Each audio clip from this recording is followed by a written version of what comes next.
Good afternoon mga kabisdak. Mga kabisdak, may sasabihin ako sa inyo. Real talk to.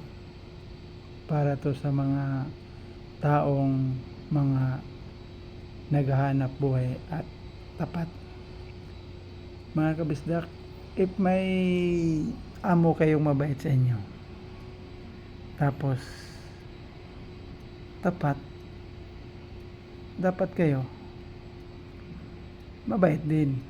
Tapos suklian niyo yung kabaitan ng amo niyo. Diba? Para yung tiwala hindi mawawala.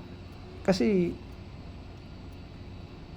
kung yung amo niyo nga pinagtiwalaan kayo, tapos sisirain niyo, isang bisis lang yan, mawawala na talaga yung tiwala sa kanya. Kasi sinira mo na eh. Tapos sayang, di ba? Sayang. Dapat kayo mga kabisdak, pag may tiwala ninyo yung amo niyo, dapat ingatan niyo at saka mahalin niyo. Para lang din ng ng relasyon at saka sa mag-asawa.